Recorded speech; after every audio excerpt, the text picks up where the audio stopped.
नवरात्रि का पर्व बुराई पर अच्छाई की जीत का प्रतीक है, जो देवी दुर्गा को महिषासुर नामक राक्षस के बीच हुई युद्ध की याद में मनाया जाता है। इस दौरान भक्तजन देवी के 9 स्वरूपों की आराधना करते हैं और 9 दिनों तक शक्ति, समृद्धि और बुद्धि के लिए प्रार्थना करते हैं। यह मातृ शक्ति का सम्मान करने के और समाज में नारी के महत्व को प्रदर्शित करने वाली महापर्व है।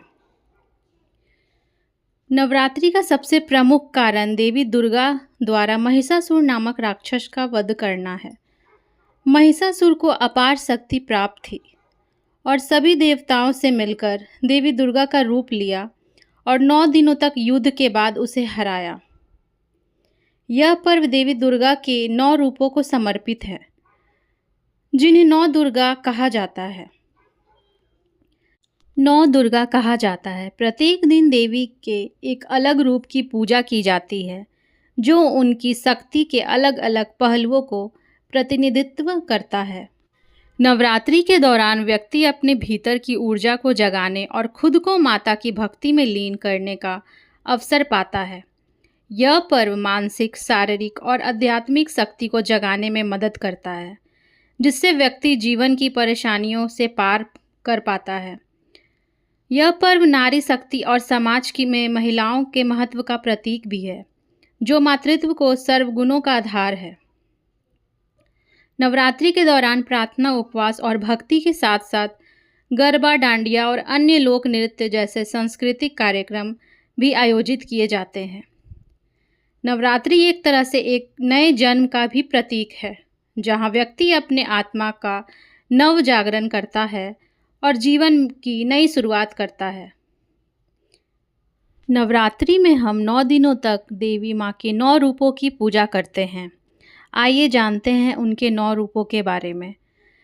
शैलपुत्री देवी दुर्गा के 9 रूप में पहले स्वरूप में जानी जाती हैं। यही नवदुर्गा माँ की प्रथम दुर्गा है। पर्वतराज हिमालय के घर पुत्री जन रूप में जन्म उत्पन्न होने के कारण इनका नाम शैलपुत्री पड़ा। नवरात्र पूजन के प्रथम दिवस इन्हीं की पूजा और उपासना की जाती है। नवरात्रि की दूसरी माँ ब्रह्मचारिणी, जिन्हें ज्ञान और तप की देवी भी कहा जाता है। माँ दुर्गा का यह स्वरूप शांत और शक्तिशाली है। उनके दाहिने हाथ में जप की माला और बाएं हाथ में कमंडल रहता है। ब्रह्मा का अर्थ है तपस्या और चारिणी का अर्थ है आचरण करने वाली। माँ ब्रह्मचारिणी सफ़ेद वस्त्र धारण करती हैं। इनकी पूजा करने से व्यक्ति को ज्ञान प्राप्त होता है, सभी प्रकार की दुष्प्रवृत्तियाँ दूर हो जाती हैं और जीवन में कठिनाइयों का सामना करने से शक्ति मिलती है। भक्त सूर्योदय से पूर्व स्नान करके स्वच्छ वस्त्र पहनते हैं और फिर माँ को अक्षत, सिंदूर, लाल पुष्प और भोग अर्पित करते हैं। नवरात्रि की तीसरी देवी माँ चंद्रघंटा है। उन्हें देवी दुर्गा का तीसरा रूप माना जाता है और उनकी पूजा नवरात्रि के तीसरे दिन की जाती है। माँ चंद्रघंटा के मस्तक पर घंटे के आकार का अर्धचंद्र बना होता है, इसलिए उन्हें यह नाम मिला है। चंद्रघंटा के नाम का अर्थ वह उसके पास घंटे के आकार का अर्धचंद्र है। उनकी तीसरी आंख हमेशा खुली रहती है, जो बुराई के खिलाफ उनकी सतत तत्परता को दर्शाती है। उन्हें देवी माँ के सुंदरता, वीरता, शांति और साहस का प्रतिनिधित्व करने वाली माना जाता है। माँ चंद्रघंटा को दूध से बनी चीज़ें अति प्रिय हैं, जैसे दूध की बनी मिठाई। कहा जाता है कि माँ चंद्रघंटा की कृपा से साधकों को अलौकिक वस्तुओं के दर्शन होते हैं और विविध प्रकार की दिव्य ध्वनियों का अनुभव होता है। नवरात्रि उपासना में तीसरे दिन माँ चंद्रघंटा की पूजा का अत्यधिक महत्व है।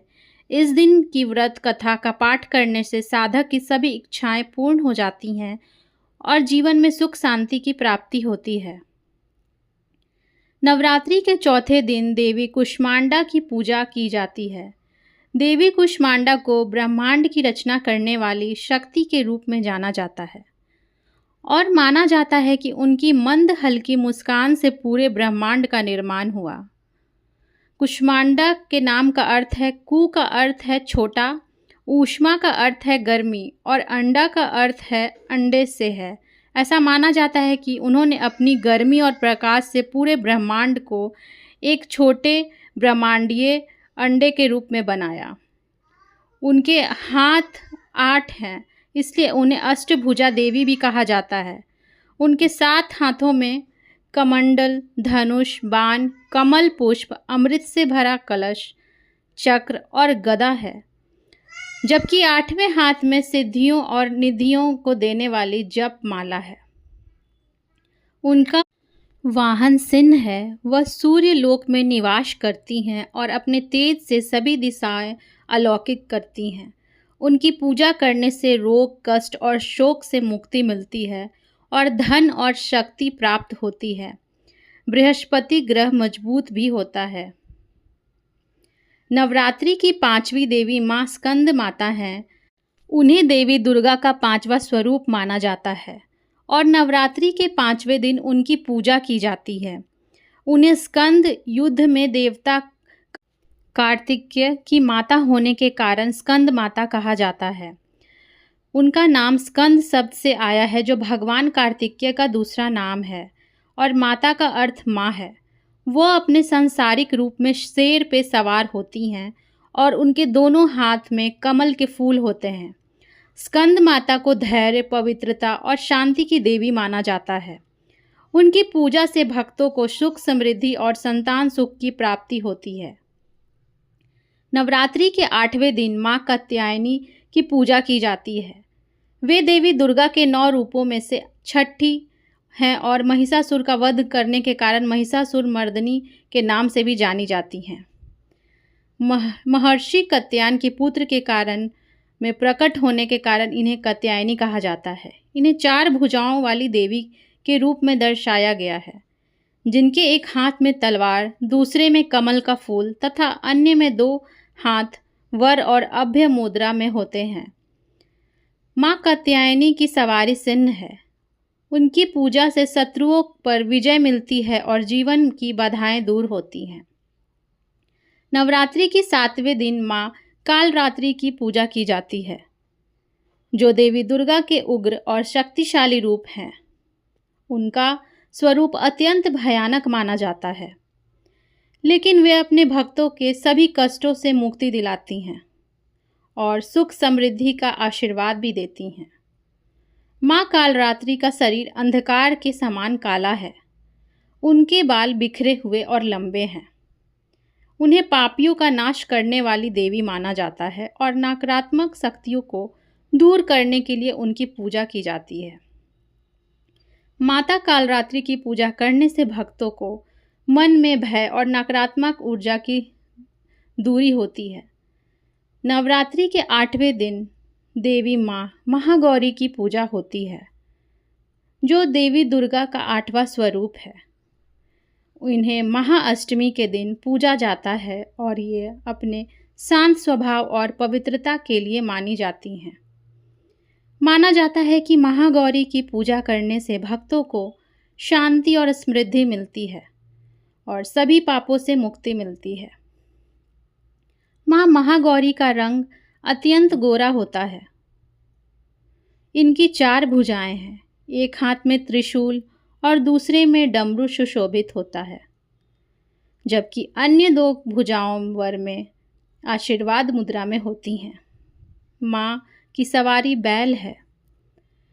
शास्त्रों के अनुसार महागौरी की पूजा करने से भक्तों के मन में शुद्धता बढ़ती है।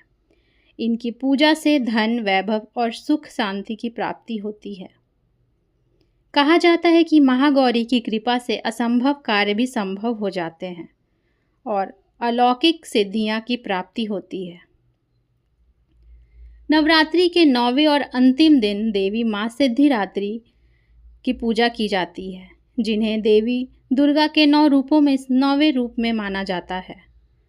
उन्हें सिद्धियों की दाता कहा जाता है, जो अपने भक्तों को अलौकिक शक्तियों और हर तरह की सुरक्षा प्रदान करती हैं। सिद्धिदात्री के बारे में मुख्य बातें बताते हैं। सिद्धि का अर्थ है अलौकिक शक्ति और धारित्री का अर्थ है दाता। यानी सिद्धियों को प्रदान करने वाली देवी। नवरात्रि के 9वें और अंतिम दिन देवी सिद्धिदात्री की पूजा की जाती है। उन्हें कमल का अरूढ़ और 4 हाथों में कमल, शंख, गदा और चक्र धारण किए हुए दर्शाया जाता है। वह आध्यात्मिक जागृति और आत्मज्ञान की प्राप्ति हैं, जो भक्तों को शक्तिकरण और आत्मज्ञान प्राप्त करने में मदद करती हैं। नवरात्रि के 10वें दिन को विजयदशमी या दशहरा कहा जाता है, जो बुराई पर अच्छाई की जीत का प्रतीक है। इस दिन माँ दुर्गा ने महिषासुर का वध किया था और भगवान राम ने रावण पर विजय प्राप्त की थी। इस दिन देवी की मूर्तियों का विसर्जन किया जाता है और पूरे भारत में भव्य उत्सव मनाया जाता है। यह दिन महिषासुर और रावण जैसे बुराई के प्रतीक पर माँ दुर्गा और भगवान राम की विजय की याद दिलाता है। यह त्योहार देवी दुर्गा के 9 दिनों के युद्ध और महिषासुर के वध के बाद मनाई जाती है। इस दिन माँ दुर्गा और कलश का विसर्जन किया जाता है, जो माना जाता है कि मन और आत्मा को शुद्ध करने का भी यह प्रतीक है। विजयदशमी के दिन पूरे भारत में भव्य उत्सव होते हैं। दुर्गा पूजा बंगाल में दुर्गा पूजा के पंडाल सजते हैं, जहां देवी दुर्गा और उनके अनुयायियों को मूर्तियों का विसर्जन किया जाता है। गुजरात में गरबा और डांडिया भी खेली जाती है। Thank you for watching my video. ऐसे ही कहानियाँ सुनने के लिए मेरे चैनल को सब्सक्राइब करें। Thanks for watching.